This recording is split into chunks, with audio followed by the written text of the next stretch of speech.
William, hopefully your favorite videographer from Two Hats Publishing. I welcome you to another Two Hats special of community events. Let's look in and see what's really happening.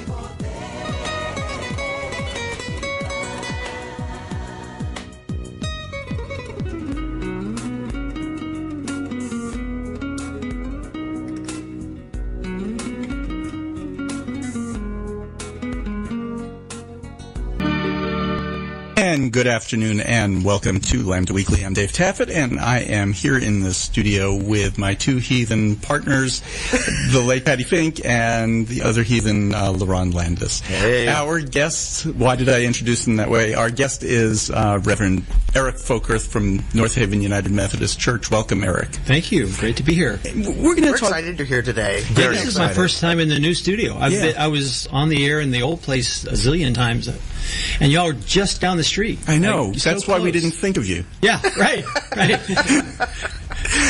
We're going to talk about, I don't know if the two of you knew, we have an election coming up. Oh, no. Yeah. Oh. Maybe are you registered? I'll have to check and see. You have 2 days, folks. Okay. Tuesday's the last day. But anyway, if you come to the roundup tonight in Dallas to watch the debate, you can get registered to vote. So cool. If you live in Dallas County, you can get registered anywhere. Oh, okay. Yep. So because there's a form you can fill out that applies to your county, and you can get registered. And not that we can campaign for anybody, but our guest today has a wife who happens to be running for public office. She is. What is the office? The Fifth Court of Appeals, the state appeals court. Yeah. And my former employer. Mm-hmm. Is that right? Yeah, but we'll talk about that off the air.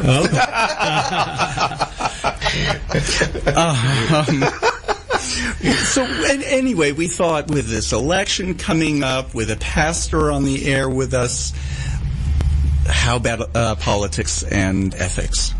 And, you know, like Trump says, what do we have to lose? The election?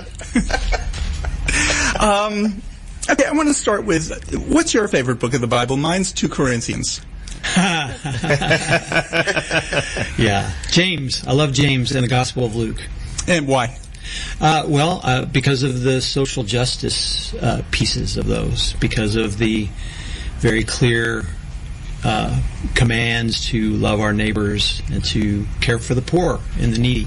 And not burn crosses on people's yards like one particular supporter of Trump did, who he didn't know enough about to repudiate. Mm-hmm. Yeah. Oh, just mentioning. Here's what came out this week. If you haven't heard, Patti, why don't you explain it? Because I could be accused of not speaking properly on the air. Well, I'll try to be as tactful as I can.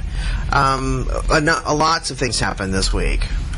We had, the week began after our last show with the vice presidential debate, and then things happened all week. One of the things that did happen, is not getting a lot of publicity, is Donald Trump did an interview and said that the Central Park Five are guilty, even though they were exonerated, DNA evidence. The man's a racist. I'm just going to say it straight up, he is. But probably the biggest news getter is this tape that's surfaced from Access Hollywood. From 10 years ago. From 2005, mm-hmm. Right. Where he's mic'd and on a bus with Billy Bush. And he's going to be a guest cameo appearance on a soap opera, and they're riding the bus into the studio lot. And just filth poured from his mouth, denigrating women, describing his joy and sexually assaulting women, groping them at will, kissing them at will.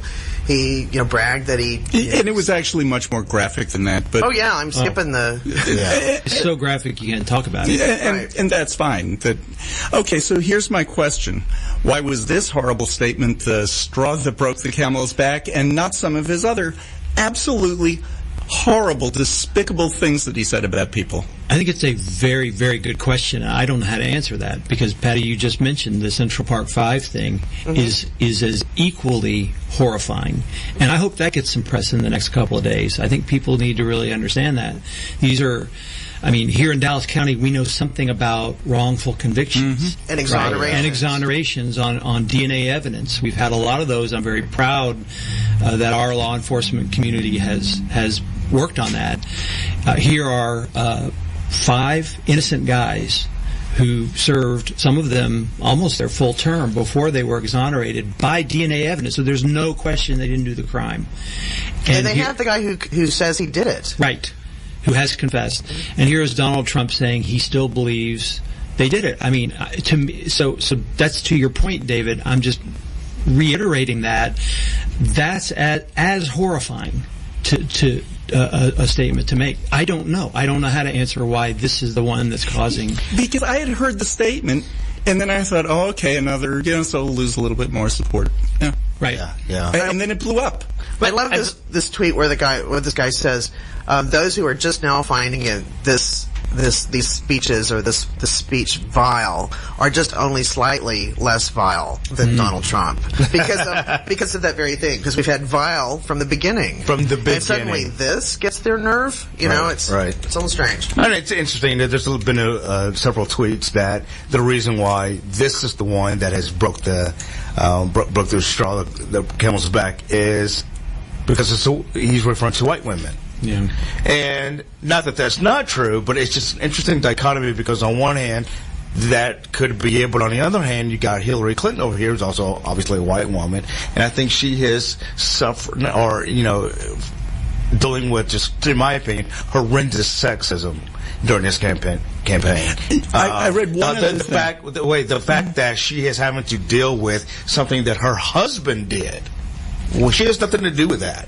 She's being accused of what her husband did, I think, is just awful sexism in itself. So, I don't know, it's just interesting. I heard one other thing.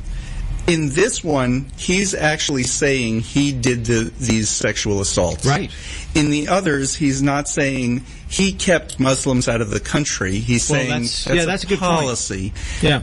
Blacks are lazy. Well, that's just his opinion. It doesn't change anything. I think that also the difference is that we have evidence. You can hear it. One of the many, I'll see rumors that has been circulating about vile stuff that he has said for the past, 14, 16 months during his campaign. One of many is that, he didn't want any black accountants on his staff for his businesses. He wanted little short Jew guys. But he said that on tape. You can hear him say that on tape. Oh, that is on tape. Oh, yeah? Oh, okay. Well, they haven't played that like they're playing now. Oh, no, they haven't played it like that, but it's out there. Okay, so now this is out there. I mean, you just cannot turn it away.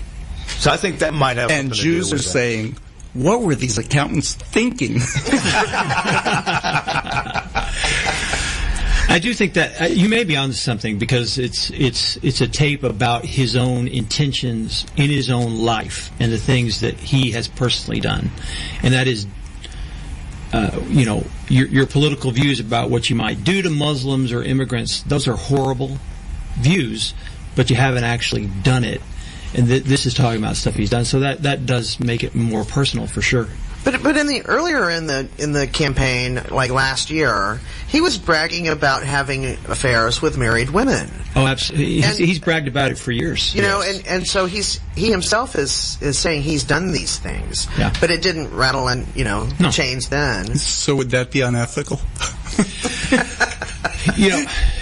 One of the things I've in our worship this morning, we talked about this tangentially. It's very very important for me as a minister. I don't endorse candidates, but it is important to ask the question, especially as Christians, what are we doing in terms of the behavior we support and not support? And this gets me to my continued bafflement that there are Christian leaders, evangelical Christian leaders like Robert Jeffress here in town, who continue to support Donald Trump. who have defended his statements of the weekend, the things we learned over the weekend, and continue to support him to this day because of those statements. I mean, saying they're absolutely okay, and I'm absolutely baffled by that. I mean, we're talking about abuse and harassment. We're talking about, as we said a moment ago, him bragging about that as a possibility. What I said this morning in worship is that it was bad when Bill Clinton did it.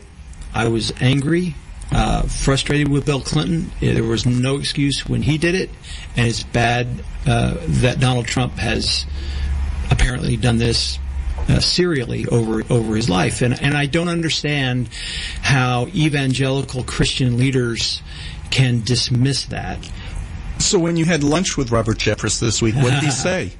I've never met the guy, actually. I'm shocked. I know.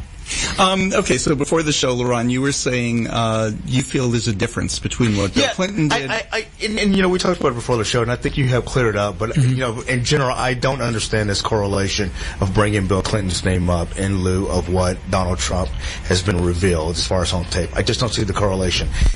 Yes, Bill Clinton. Obviously, you know, is a philanderer, you know, cheated on his wife. No one is defending that.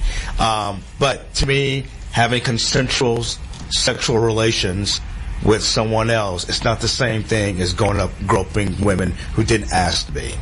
I just don't see the correlation there. Those are definitely different behaviors. The correlation is more subtle than that, in my view, and it has to do with understanding what sexual abuse and sexual harassment is, and that often that takes place in an unequal power situation. If you're the President of the United States, to take his example, and you're having a relationship with an intern, that is not an equal power relationship, or a boss and a coworker, or a minister and a congregant, or a teacher and a student, or any other kind of situation. Those are not equal. Or a billionaire and a young woman, let's say. I get that. So the correlation is. It can't. I mean, there's already been people this weekend saying, "Well, what Donald Trump did was consensual," because, you know, on the tape he says, you know, women let you do it. That's what he says. Well, even if they let you do it, it's not equal. You're a billionaire, and you're the star, and he admits that they let him do it because he's the star. So that is the admission of the harassment and abuse and the unequal situation. And it's bad when he does it, and it's bad when Clinton did it. So that's, again, you know, and we can talk about their apologies, which I want to in a minute, but that piece is where I think there is an equivalency. But as a woman, I hear your words, and I hear something so crucial. Yeah. And that is the word let. So he's already done it in order for him to find out that they're not going to fight back. Exactly. And so, right.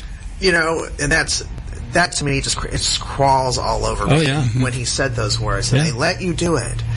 So he can just do anything, and it's on them, right, to stop it, to say it's okay, to scream, exactly. It was cry, uninvited. to slap him, to knee him in the groin, right? Whatever it's, you know, he's doing it at free will. And I got to tell you, one of the things that happened over the weekend when this broke, I got Facebook messages and private conversation with women I know, both here in Dallas and around the country, and they're having some women are having a reaction almost like PTSD, where they're remembering their own situations where these sort of things happen. I mean, I had some women write some horrific stories of this of being groped in exactly the same way and by being some other man, and being terrified and angry, and not knowing what to do about it. That piece. That's wrong. And I think so what brings me back to Jeffers and us as Christian leaders is to say we have to denounce that whoever does that, whoever, if any man or woman, frankly, abuse, and because it happens in the LGBTQ community, happens in the straight community, abuse and harassment, no gender, they know no sex, no orientation. Yeah, going back to the Clinton Trump correlation, whether you think there is one or not, what else? The other thing we talked about off the air is that is why is it even being brought up in the first place? He's not running for president. I think that just screams sexism. That a woman is having to fuel questions about something an error that her husband made. She didn't do it. I don't understand that. I don't know, for some reason that bothers me. I guess because I know something personally about it. Wow. But Okay, go ahead, Patti. Well, I was thinking all she needs to do, and this may not be all she needs to do, but if he starts attacking her in that way tonight in the debate, I think all she has to really say is, I've been absolutely faithful to my spouse for 41 years, through 41 years of marriage, and their anniversary is Tuesday. It'll be 41 years. And have you. And just leave it at that. Because it's about her and it's about him, I mean, I just can imagine if my daughter, God forbid, grows up to marry a man, if she happens to marry a man, and there's some issues, and she goes in for an interview, and they ask her, has your husband ever cheated on you? First of all, that's highly inappropriate and illegal, but for whatever it comes up, and she has to defend that or even deal with it, and may not get the job because of it. I just don't get that. Why is Bill Clinton's name even being brought up? Okay, and here's the only thing that I can come up with, and it has to do with ancient religious belief. The woman is property. Okay, so you start with that. Like, one of my favorite monuments in Texas is the Ten Commandments on the Capitol grounds. One of the reasons it is because there are 11 commandments on that statue. Have you ever noticed that? No, I have Oh, you have not. to go count. What? Okay. They took the 10th commandment and divided it into two. Because the actual commandment is that you should not covet your neighbor's wife, ass, or something else, house, something like that. So not their animals, their women, or their other belongings. So women are just lumped in. It's divided out. You shouldn't covet your neighbor's wife, and you shouldn't covet your neighbor's, and I forgot the wording, but property.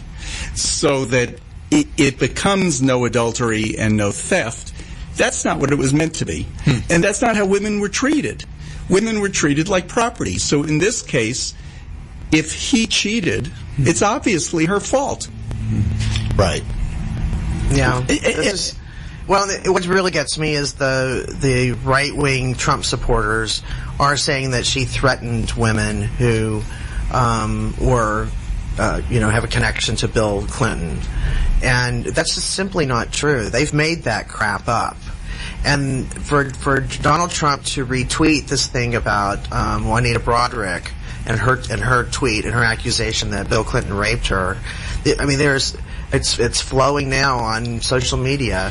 The affidavit where she says that did not happen in 1998, and which is true. I don't know, but she's losing credibility. She's now years later trying to say that's the case. We need to take a break. You're listening to Lambda Weekly on 89.3 Knon FM. I'm Dave Taffet here in the studio with the late Patti Fink and Lerone Landis, and our guest is the Reverend Eric Folkerth from North Haven United Methodist Church. Stay tuned. We'll be back with more. This is Rollins Gilliland, and I'm listening to Lambda Weekly on 89.3, and darn glad to be doing it. And welcome back to Lambda Weekly. I'm Dave Taffet. Our Title IX guest woman quit. That's always a bad sign. Yeah, I think our guest is Eric Folkerth. Quits. Our guest is Eric Folkerth from North Haven United Methodist Church. Just off air, we were talking a little bit about sexual assault, and I said to Patti, her school is doing a fabulous job taking care of their problem. And Patti's alma mater is Baylor University. There you go. Jerusalem on the Brazos. And explain what happened this week. The person charged with enforcing Title IX on the campus at Baylor resigned. The woman in charge, she happens to be a woman. Because resigned. they give her a raise, a promotion. I think she's butting her head against the wall. Yeah. I was just commenting. That's a bad sign when your Title IX person quits. Indeed. Before the break, we brought up the question of why do we think that this is what's stuck? This is what is breaking everything. And do you think it has anything to do with, because sexual assault and the culture of rape has been in the news a lot lately. Not only with the Baylor, there's been two high-profile cases of young men who've been convicted of rape and let off with literally a slap on the wrist. So it has been in the news a lot lately. Do you think this is just one more element to it?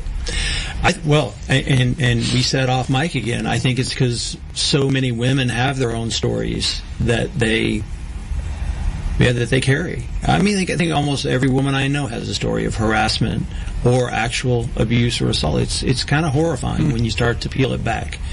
And so, it's a very, very broad issue and very, very broad problem. It's struck a nerve, and I mean, I have my stories. I'm one in those 1 in 4, but to read the stories related by friends of mine on Facebook just last night, right? So many are just incredibly traumatic, and I think they're so brave to tell their stories. I do but too. We need to have this national conversation, Yeah. because if guys think that this is just locker room banter, they've got another thing coming. Right. And I love the tweet that said, bragging about sexual assault as locker room banner is false. It's bragging about sexual assault. Right. And that's what it is. That's what Trump did. That's what Billy Bush, egged on. And then the whole thing where he says, I got to do some Tic Tacs before we get off the bus, because I kiss women against their will all the time. I can't help it. I can't help it. And they get off the bus, and here he is, in front of this actress who they're supposed to lead them to the studio. And Tic Tac tweets out yesterday, Tic Tac respects women, and they've totally rejected. And when Tic Tac dumps you, like Skittles before them, like Skittles before them, It's pretty serious, but he obviously knows what to do, what his MO is. I do my Tic Tacs, and then I can get out there and do. I mean, he's done this before. Right. Speaking of rejection, the New York Times had a list this morning of 150 politicians who are either representatives or senators or governors who have now previously endorsed and have withdrawn their endorsement. That includes John McCain. It includes a number of people. Now, in Texas, there's our leaders made appropriate statements about how this is unacceptable behavior. Of the list of all of the Congress people and senators and top 3 Republicans in the state, only one, a congressperson from El Paso, has now withdrawn his endorsement. Kay Granger had never endorsed him. She's there were been two against that him. never endorsed him. Oh, was there a second one? Yeah, there was. I can't remember who it is. I didn't catch that but one I saw on the list. 2 in the list, and then. But let's be clear. That's the Republican delegation. Of the Republican delegation, The congressional delegation who are Republicans. For Texas, yeah. I don't Has think that there's a ever single happened Democrat before? that's voting for Trump. Has that ever happened before? I can't think of an example of that. I don't think so. Not at this point. I mean, certainly not at this point in a campaign. This is unprecedented. But this was stuff. this was my, again, going back to what I can speak to, being a preacher. This was my incredulity over the weekend to see that happening, David. To see all those endorsements being rescinded, and to see his most fervent backers be these evangelical preachers who were coming out defending and excusing what he's done. I don't get that. I don't understand from a place of faith when you got politicians rescinding their endorsements and preachers saying, "Oh, but he's still awesome." I don't understand that. It makes no sense to me. Again, I'm not even talking about Trump. I'm talking about them. I'm talking about as a person of faith. I don't understand how other people of faith who are leaders, Jeffers and others, can do this, and what moral ground they think they're on to do this. These are very serious issues, this harassment and abuse, and even back to the locker room banner thing, because this is another conversation. People are saying, well, that's just the way guys talk. Well, I don't know. I'm in a very unique set of guys because I hang out with a lot of preachers, and I can tell you, nobody I know talks this way. Nobody. I remember it when I was a kid. I remember it in junior high. I remember boys in the locker room talking this way in junior high. But I don't remember. I am not around adults who talk this way. Now, I'm not saying I'm an angel. I'm not saying anybody I know. I happen to think that in their hearts, most men are. I said it this morning in church. I said I think most men are pigs in their heart. I said that, and I think that's true. I think that's true for all of us, gay, straight, any of us. But what we do in our inward thoughts in our heart, and what we do publicly, those are two different things. And to have a guy who's admitting to doing this and bragging about it, that is very disturbing to me. That's a different thing. And I think your key word was when you were in junior high. Yeah. This man was 59 years old when he made these comments. So 59. 59. So I He was don't. young. But he's very much an adult. Very much an adult. And I just wonder, what do you think about, because for all the people that were mentioning who are taking their support away or mentioning they no longer support Mr. Trump, there are some that still are, including women. There's a woman on Facebook this morning who was going off about her support for him, and she said that we are not trying to hire somebody for the puppet. We're trying to put somebody in office. What's the difference as far as, the qualifications, as far as I guess morals? Well, in a weird way, I sort of agree with that. I do too. In a weird way, I sort of agree with the fact that we are not hiring somebody for the pulpit, and that was sort of the point of my sermon this morning. We talked about being anointed by God's Spirit this morning, and that being people of faith and being anointed is different from being elected as a leader. Those are different things, and we need to be very clear that those are different things, and we need to not be mixing those. I'm not ready to anoint Hillary Clinton. I'm not ready to anoint Donald Trump or anybody else. In fact, the thing I said this morning, and I'm very involved in politics. You know that. People know that. I love talking about it. But the political system is different than our system of faith. And so I actually sort of agree with that in a way. But that's precisely the point that I keep coming back to, is what are we as people of faith doing? What are these other faith leaders doing trying to defend that? I don't see how you can defend that. I didn't defend back. You can go back and look. I didn't defend Bill Clinton back in the day. I was very, very angry with him and denounced what he had done because it was wrong. Doesn't a leader need to have a set of values, though? And wouldn't certain values, like if you're a member of a certain religion, we're going to ban you from the country. If you come from a particular country, we're going to build a wall to keep you out. Yeah. If you're a certain race, you're lazy. And, oh, by the way, this white racist group, I don't really know much about them, so I'm fine with their support. Well, the Bible says over and over in the Hebrew Scriptures that we share, you shall not have separate laws for the immigrant and the citizen, the foreign-born and the citizen. There shall be one law for all of you, because you were once an immigrant in Egypt. And that same phrase repeats about 6 or 7 times in the Hebrew Scripture. So it's very, very clear. So, yeah, we can look to our faith and ask the question, are the policies that politicians are espousing, are they consistent with what a faith perspective? But what if we just don't want them here? Well, if you're a person of faith, you can't do that. Oh. Sorry. Oh, so there.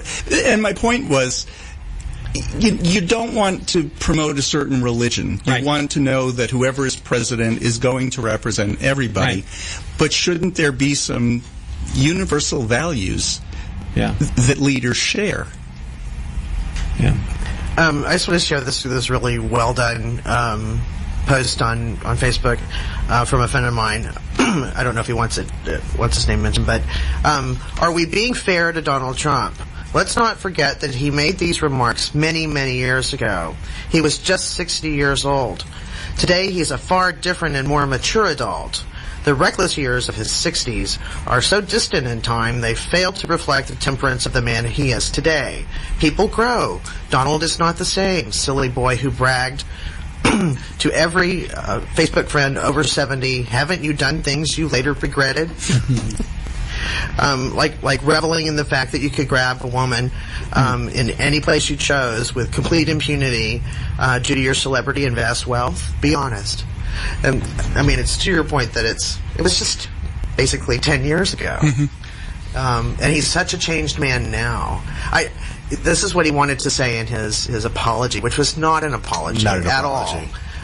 In fact, there's about 20 seconds of apology of a 90-second piece, statement by him on video, and the rest of it was attacking Hillary Clinton. To me, that's not an apology, and it's certainly not an apology meant to be from the heart. So do we think he didn't own anything? So do we think this is the Clayton Williams rape comment moment?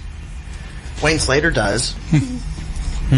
So, hopefully in Texas it will be. I saw something in the paper this morning that this really puts Texas in play. So, well, and here's why. Because if they chop up their votes on the Republican side with write-ins and whoever else may be listed on the ballot, and we're going to have a big list. There's a lot of people who filed in Texas to be on the ballot. And just quickly, Hillary's only gaining votes. There was talk about him stepping down. Now, he really can't do that because ballots are already printed. Some states have started early voting already. You can't have those people go back and do a do-over. It doesn't work that way. So let's say he stepped down. Let's say a candidate for public office dies before the election. What happens? And that's happened. Yeah. So what happens, Eric? I can't remember exactly. I know that in the last cycle there was a guy. I don't know what they do, but there was a guy who actually won, who had died a couple of weeks before the election, and I don't know what you do. The way you fill a vacancy. He's elected, and then I would assume. I guess like Carnahan in Missouri several years ago. Maybe that's what it was. Maybe that's what. The next person in line, we just thought that could be bumped up. Well, I mean, that person's elected because so that means Pence even if the Republican Party says, oh, no, you're really voting for Pence or you're really voting for somebody else, when the electors get together, no, you're really voting for Donald Trump because that's the name that was on your ballot. And I don't know what you're thinking. You're either thinking, oh, okay, I'll vote for that replacement, or you're thinking, I really do want to vote for Donald Trump. They don't know. So you're voting for Donald Trump. But the ballots have been printed, as you said, and the early voting's begun in many states. And in the states where you can change the ballots, there are people at big outlets, New York Times, Washington Post, those who've done the math, the electoral math on that aspect of it. And of the states that are left where he could get off the ballot and move Pence up or whatever they're going to do, that they can't do, they really can't do anything, he would never win. There's not enough electoral votes in those states that he would, he can't win. Here's what's really frustrating to me as from a moral point of view about this whole discussion about should Republicans get him off the ballot. It's very clear to me they're having this discussion because they've decided they don't think he can win. They haven't decided it's because of all of these moral issues we've been talking about. They've decided because he's going to lose the election, so they think. I find that almost as disgusting. And laughable. That it's about winning and losing more than. And again, this gets me back to this point I keep raising, more than the moral choices that people are making. So you'd rather get him off the ballot because you think that he's going to lose than because he actually said these things. I was thinking one other moral issue that is related to this. Using the rules of the Republican Party, Donald Trump won the primary. Right. He got the nomination. And now because they decided he's not going to win, is that a reason to replace him? That's what I'm saying, yeah. That's not moral I either. think it's laughable. Do they want to do that every election? Oh, well, let's change now at the last minute. Right. Let's get somebody else because we might lose. That's insane. And they're more worried about down ballot races, I would think. Yeah. This could completely change that. One of the things we talked about before we came on was, Trump clearly wants to compare this situation to Bill Clinton's situation. And I hope people, I think that's actually a pretty interesting comparison for the reasons I said earlier, for the power relationships of abuse and harassment. I think in that limited sense, they're very similar. What's very different is, at least so far, what's very different, and there's time. Trump can make an actual apology, which I agree with you. I don't think it was an actual apology. But let's remember, Bill Clinton denied this for years, and it was very frustrating, obviously. He was eventually caught. He did it under duress, but he eventually issued a very, what I thought, powerful, genuine apology. He apologized to the American people. He apologized to his staff. He apologized to his wife. And he apologized to Monica Lewinsky and her family. Period. No, he did not then turn it and say, but here's why I did this. Or here's who I want to blame. Or here's why, right. He said, I did it. Then he said, but apology is not enough. Yeah, I listened to this morning because I wanted to make sure I remembered it correctly. He said, you have to have genuine repentance. And then he listed the things he was going to do in his life, among which was to go into a period of counseling, spiritual counseling, with several clergy, one of whom, Tony Campolo, who I admire, who is an evangelical, by the way, and some other steps that he took to make some changes in his life. Now, I don't know Bill Clinton. I've met him once, many, many years ago. I don't know what's going on in his heart today, but I know that that's what you have to do in this kind of situation, and that is what he did in his situation. So if Donald Trump wants to talk about that, then I think he needs, as a person of faith, I would say he needs to do that same thing. In what ways is he not only going to say the words, I apologize, but also say, apology is not enough. Here is how I am different. Here is what I am doing differently in my life.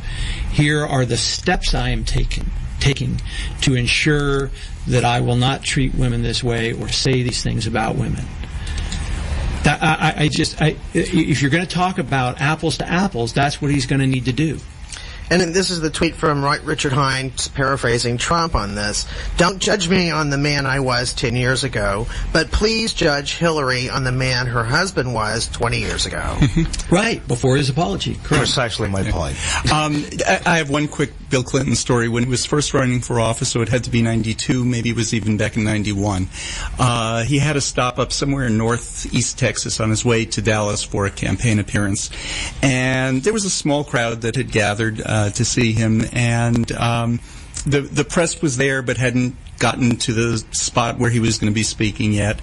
And there was a disabled child who was there, and Bill Clinton sat down on the ground, put the disabled child on his lap, and he was just talking to him. When he saw the press coming over, he said, no, and just waved them away and gave the child back to his mother. That, to me, is who Bill Clinton is. I mean, I always think of that story when people talk about what a horrible person he is. No, he's not. And I wonder, in this case, would Donald Trump ever do something like that? And I have to give him the benefit of the doubt and just simply say no, and I won't say hell no. You're listening to Lambda Weekly on 89.3 Knon FM. I'm Dave Taffet, here with the late Patti Fink and Lerone Landis. Eric Folkerth from North Haven United Methodist Church is our guest, and we're talking politics and ethics. We'll have a little bit more right after this. Hi, this is Valletta Lil, and I listen to Lambda Weekly. I hope that you will too. And I'm Dave Taffet here in the studio with Lerone Landis and the late Patti Fink. We're talking to Eric Folkerth. We're going to talk a little bit more about apology and what an apology means, and whether what Trump did after that tape was released was actually an apology.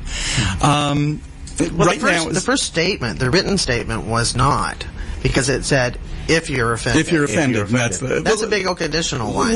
Let's talk about that in a minute. Right now it's between Rosh Hashanah and Yom Kippur. Yeah. On Rosh Hashanah you begin, actually earlier in the month you're supposed to be spending the month apologizing to people who you've wronged. And by Yom Kippur you're supposed to have done it. In Judaism it needs to be a sincere apology. It needs to be delivered 3 times if the person hasn't accepted it. And if it is an actual apology, the belief is not that what you did is okay, but you're released from the guilt of that apology. And accepting an apology doesn't mean, oh, sure, we're best bosom buddies again. It's more a matter of just letting things go and getting on with your life also. First of all, like you said, this apology was conditional. If you're offended. So if you're not offended, it's okay what I did. Again, it's like his assaults. He puts it the onus on everybody else to step up and say I was offended, or whether how they felt about it. It's not coming from a place where he knows he has offended people. There's no question. He has offended people. When you say if you were offended, you're sort of admitting, well, I'm not really sure whether you're offended, but if you are, exactly. I mean, it's It also kind of makes it. What I did wasn't so terrible, but I know some of you are not going to like it. Right. So, and some of you don't care. But let's talk to us a little bit about what an apology is and why that's important in politics. Well, it's important in life, I think, and I think it's the hardest. It seems to me it's the hardest thing for politicians to do. Because our whole system, and here we have to talk about the whole political system. Our system is set up to be adversarial and is set up to not allow people to do that. If you apologize, you're seen as weak. You're pounced on. Aha! We got you. It's seen as the gotcha moment. So I think, not even talking about Trump, but just talking about society in general, I think we do that way too freely. That when people do try to apologize, we jump on them and we pounce on them, and that just continues the offense. And so it's important politically, but I think it's the most difficult thing for politicians to ever do. Morally and spiritually, it's important, as you just said, David, because there's really no way to move on in life without doing that. And and the second apology. So Patty, you talked about the first apology being conditional. The second apology, it seems to me, the 90-second video was also conditional in its own way, in that it changed the subject and diverted the subject. He didn't say I apologize, period. He said I apologize, but Bill Clinton did far worse. Now, again, whether Bill Clinton did worse or better or the same, what Donald Trump's doing is changing theologically, morally, spiritually changing the subject, politically changing the subject back to Bill Clinton.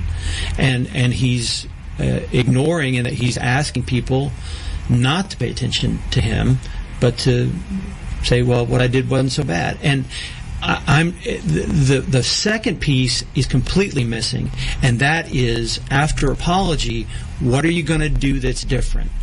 How are you going to be different? What actions will you take that ensure you won't do this again, whatever it is that you offended? And that's the way real restitution, real reconciliation can happen between people. And there was nothing. I have heard Donald Trump say not one word about, he said he's changed. I have heard him say that he's changed, but he hasn't said how, and he hasn't said what he would do to ensure that he won't do these things in the future, or won't talk about women this way, won't do these things in the future. But is it about that? I don't know, because he says, I've said some foolish things, and then later in the day, yesterday, there were lots of his supporters on the air talking about this issue, and they wanted to lump everything he said into I've said some foolish things. Well, he apologized for that. Right. No, he didn't, because when you're with your spouse or your best friend or a family member and they're angry with you because you've done something wrong or said something, whatever it's done, they want to know that you understand. You understand it. Correct. What they're upset about, what you did that was wrong, right, what you did, and that thing was wrong. Right. That's part of an apology. Because that's how you move on. That's how you move on. That's because how you move on. I understand that was so awful of me to say that. I will never say that again. That was a really awful thing, and I'm so sorry I hurt you. Right. I mean, everybody knows in first aid, when you experience a burn, the very first act is to stop the burn. Right. So you remove the sources of heat, you cool the skin, and what he did was let the burn go, because he didn't stop. The burn is still going. Right. For Trump. Not that Trump has ever been accused of being a puppet, but I'm just we can only speculate. I'm just really curious as to what his manager or campaign manager, his spiritual leader, what are they telling him? What kind of advice is he getting?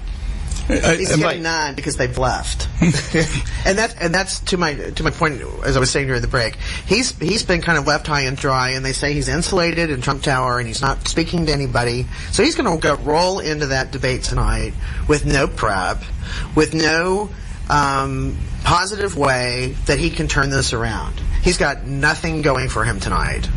Because he's not. I mean, they canceled their appearances on morning talk shows. On Sunday. We'll see. Best rated television in years. Well, it's a very dangerous situation to be when you feel like you're backed in the corner. Mm-hmm. I mean, it feels to me, the metaphor feels to me like he's sort of backed in the corner. And if you're an animal backed in the corner, you tend to lash out. And I think it's a very dangerous place for him to be. When I heard I said some foolish things, I was wondering, okay, which ones are you? Yeah, which one are you talking about?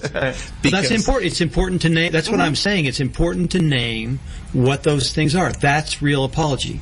If you again go, it's on YouTube. Go back and look at Bill Clinton's apology, where he said, "I apologize." I think he said the depth of my sorrow toward the nation, my staff, my wife, Monica, and her family.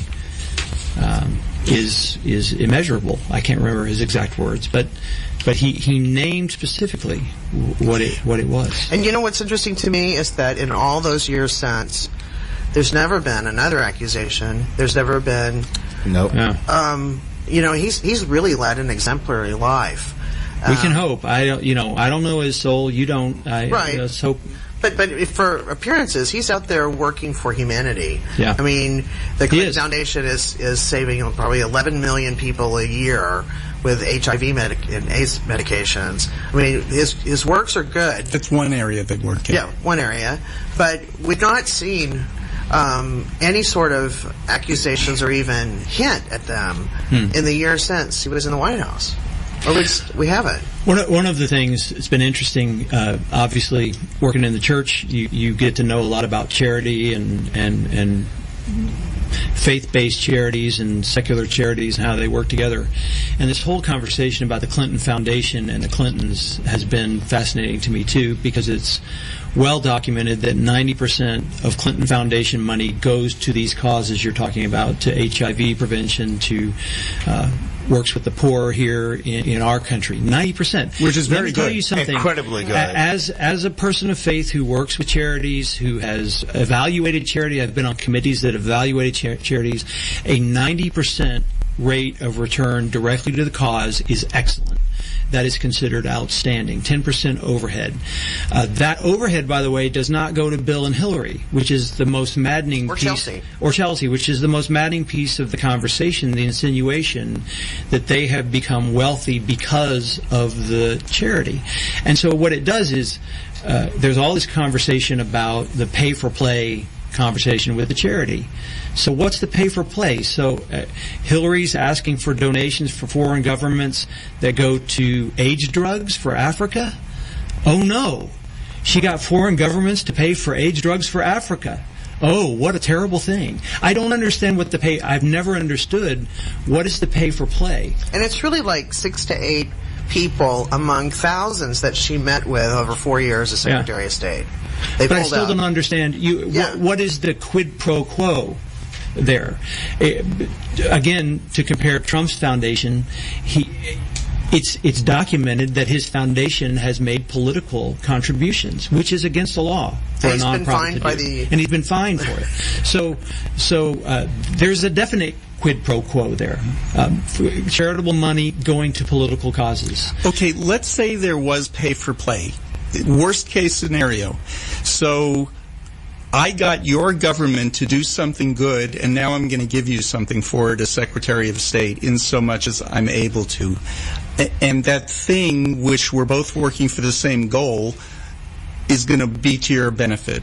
and probably ours. Why is this a bad thing? And that's a worst-case scenario. Do you see what I'm saying? Yeah, to my knowledge, there's been no documented evidence of there's any... absolutely there's meetings, that they had meetings, but there's no documented evidence that the State Department changed their views. The quid pro quo would be if the money went to benefit the Clintons.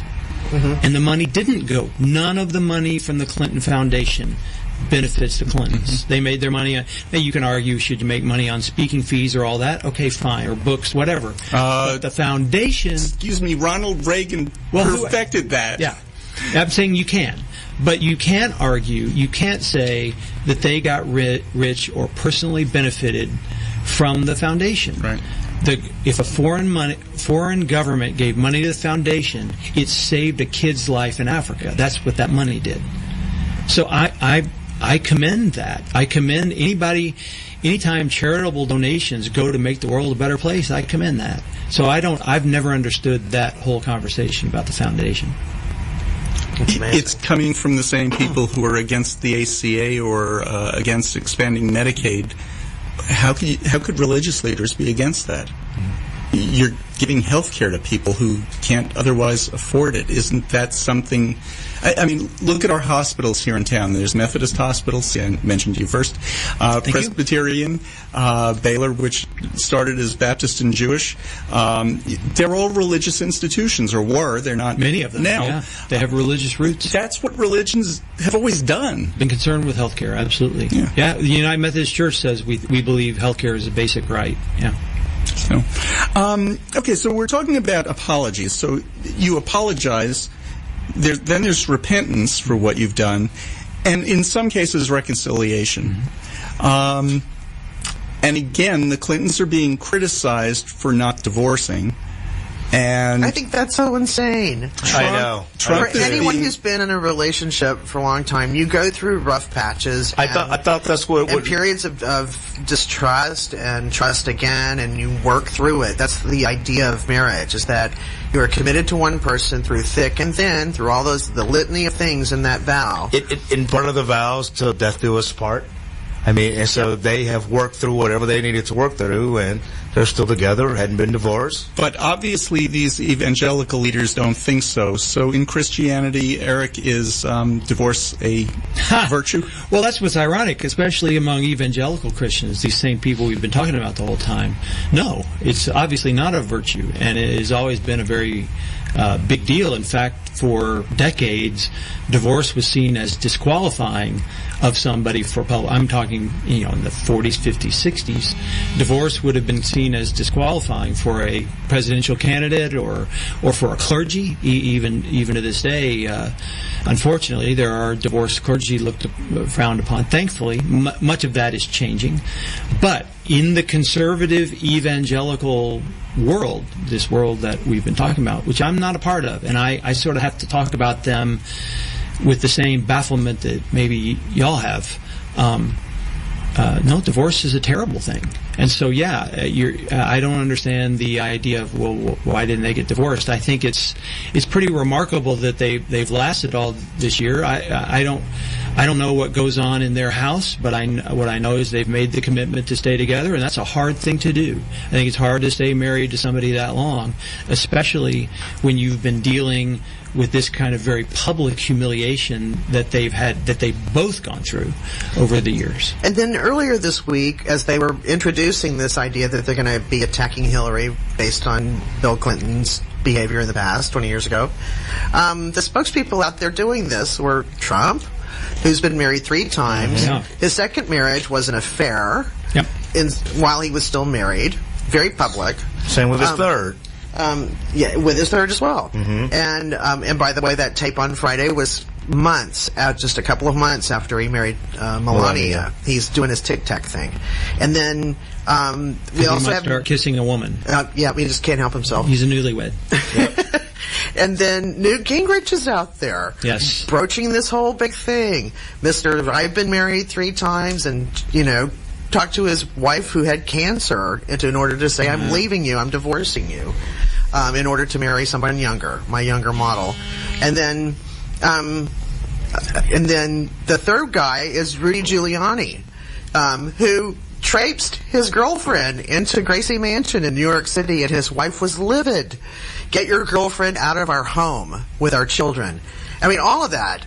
These are the people who are attacking Hillary because of Bill Clinton's behavior. And when Trump is asked about it, he says, I don't talk about that. I heard some people say that those people specifically, it was 9 marriages between the 3 of them. Mm-hmm. Wow. Think about that. 9 marriages between those 3 spokespeople. And I like to point out, Trump has, 5 kids by 3 different baby mamas. Mm-hmm. Well, and one of his kids related to this tape on Howard Stern, he said, it's okay if you call my daughter a great piece of word we don't use on this station. I can't, as a father, I cannot fathom that.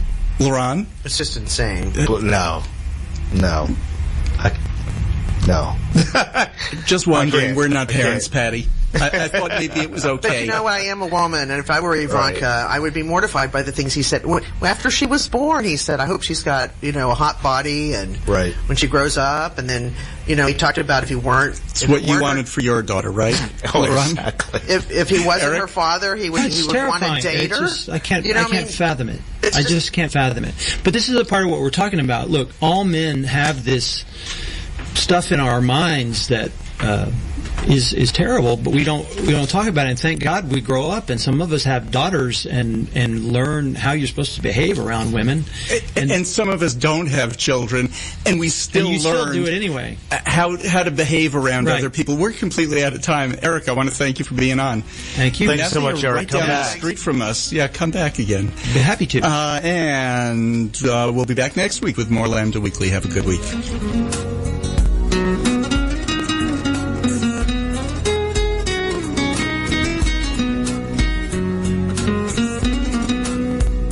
This is William, hopefully your favorite videographer from Two Hats Publishing. I hope you enjoyed this video. If you like it, please leave comments below, or like, follow, or subscribe to us and get notices of all our videos. We love it, even when you call.